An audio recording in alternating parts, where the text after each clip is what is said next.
நீங்க முதலாக டிடிவி தினகரன் இந்த கூட்டணிக்குள் வரும் பொழுது சொல்லப்பட்ட எண்கள் என்பது ஒற்றை இலக்கம் தான். 8 இடங்கள் கொடுப்பாங்களா இல்ல ஒரு 9 இடங்கள் கொடுப்பாங்களா அப்படிங்கிறத பரவலாக பேசப்பட்டது. எப்படி வந்து மற்ற கட்சிகளுக்கு இன்னும் நேற்று கொடுத்ததை விட அதிகமான இடங்கள் கொடுப்பார்கள் குறிப்பாக பாஜகவிற்கு அப்படின்னு சொல்லப்பட்டதோ அதே மாதிரி அமமுகவிற்கு குறைவான இடங்கள் தான். சின்னம் கூட பிரஷர் குக்கர்ல நிப்பாரா அல்லது இரட்டையில நிப்பாரா அப்படிங்கிற கேள்விகளாம் இருந்தது. பட் ஆனா நீங்க பிரதமர் வரும்பொழுது வைக்கப்பட்ட பேனர்லயே வந்து குக்கர் சின்னமும் இருந்தது. சோ அதனால அவங்க அதையும் ப்ரமோட் பண்றாங்க அப்படிங்கறத புரிஞ்சுக்கிட்டா கூட இடங்கள் எத்தனைங்கிற கேள்விகள் தொடர்ச்சியாக எழுந்து கொண்டிருந்தது. நீங்க வந்து டிடிவி தினகரன் எதற்காக இந்த கூட்டணிக்கு அழைத்து வரப்பட்டார்? ஒண்ணு என்னன்னு கேட்டீங்கன்னா, தென் மாவட்டத்தில் இருக்கக்கூடிய வாக்குகளை பெறுவதற்கும் மத்திய மண்டலத்தில் இருக்கக்கூடிய வாக்களை பெறுவதற்கும் டிடிவி தினகரன் உதவுவார். உதாரணத்திற்கு 2019 கிட்டத்தட்ட ஒரு 7 நாடாளுமன்ற தொகுதிகளில் 1,00,000 வாக்குகள் வரைக்கும் அமமுக பெறுகிறது. அதற்கு பிறகு அந்த கட்சி வந்து வளர்ச்சி இப்படி போயிட்டு இருந்தது. பட் அதனால இன்னும் சில பாக்கெட்ஸ்ல தஞ்சாவூர் நீங்க அந்த மண்டலத்தில் டெல்டா மண்டலத்துல அவருக்கான வாக்குகள் இருக்கு. தென் மாவட்டங்கள்ல அவருக்கான வாக்குகள் இருக்கு. தேனி பக்கம் இந்த பக்கம் இருக்கு அவருக்கு.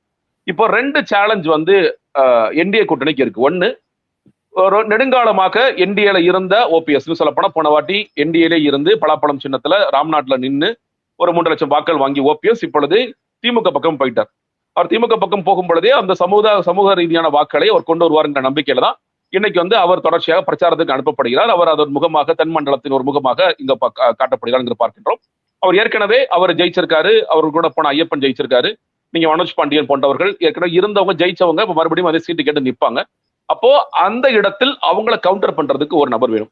2வது சேலஞ்ச் என்னன்னு கேட்டீங்கன்னா, சசிகலா அவர்கள் ஒரு தனியா கட்சியை துவங்கிட்டார். கட்சி துவங்கி அவர் வந்து ராமதாஸ் ஐயா கூட பயணிக்கிறார். ராமதாஸ் அவர்களுக்கு வட மாவட்டங்கள தான் ஸ்ட்ரென்த் இருக்குன்னா கூட தென் மாவட்டங்களையே குறிவைத்துதான் சசிகலா அவர்கள் இந்த கட்சியை துவக்கி இருக்கிறார். இன்னும் சொல்ல போனா முதலில் சசிகலா அவர்கள் கட்சி துவக்கும் பொழுது ரொம்ப ஸ்பெசிபிக்கான பாக்கெட்ஸ் ஒரு 27 இடங்கள் தான் நிற்பாங்க. ஏன்னா அவங்க துவக்கி இடம் கூட மதுரை கூட கிடையாது, கமுதியில வச்சு அறிவிக்கிறாங்க.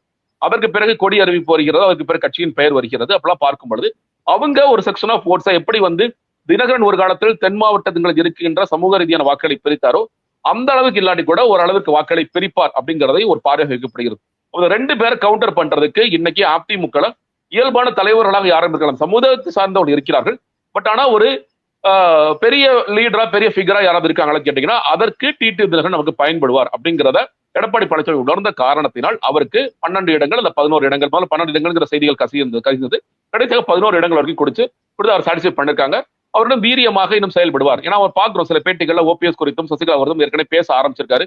அவங்க 2 பேரும் துரோகிகள்னு பேசுறாரு, இதெல்லாம் பேச ஆரம்பிச்சிருக்காரு அப்படின்னு பார்க்கும் பொழுது ரொம்ப ஸ்பெசிபிக்கா இந்த 2 பேரையும் கவுண்டர் பண்றதுக்காக இந்த எண்கள் கொடுக்கப்பட்டது அப்படிங்கிறதா நான் நினைக்கிறேன். சார் அப்படி பார்த்தா கூட இந்த 11 இடங்கள் டிடிவியே எதிர்பார்த்திருப்பாரா அப்படிங்கிற கேள்வியும் இருக்கே சார்.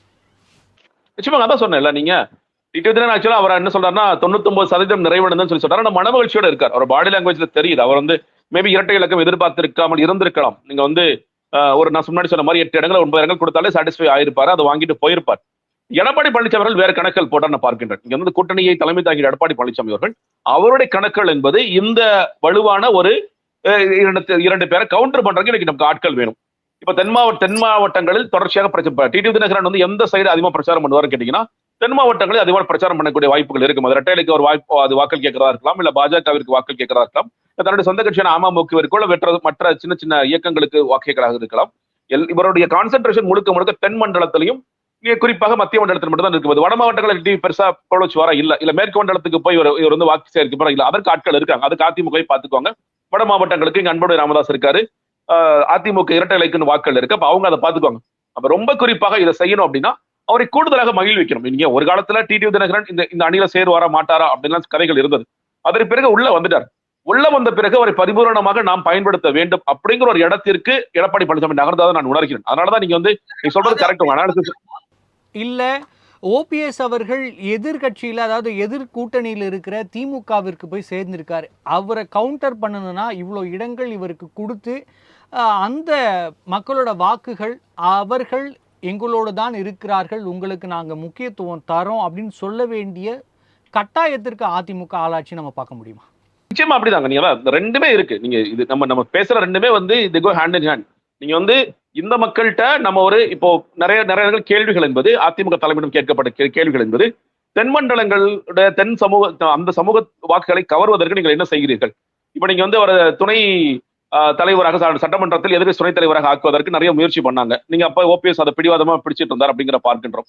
அதே மாதிரி அங்கேயும் ஏற்கனவே தலைவர்கள் இருக்கிறாங்க. ஆனா ஒரு ஃபேஸா யாராவது இருக்காங்களா? யாரு உங்களுடைய பிரதிநிதியாக இருக்கிறாங்க? நீங்க இதனோட வாக்கு வங்கிங்கிறது சரிஞ்சிருந்தாலும் அந்த மக்களின் பிரதிநிதியாக ஒரு நெரேட்டிவாக அடையாளப்படுத்துபவர் யாரா இருக்கணும்? தினகரனாக இருக்கின்றார்.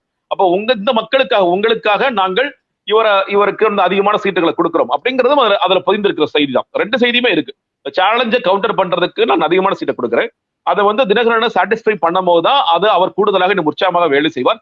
அதே நேரத்தில் உங்களுக்கான பிரதிநிதித்துவம் நாங்கள் கொடுப்போம், அந்த மக்களுக்கான பிரதிநிதித்துவம் கொடுப்போம் அப்படிங்கிற செய்தியும் அதில் பதிந்திருக்கதான் நான் பார்க்கிறேன்.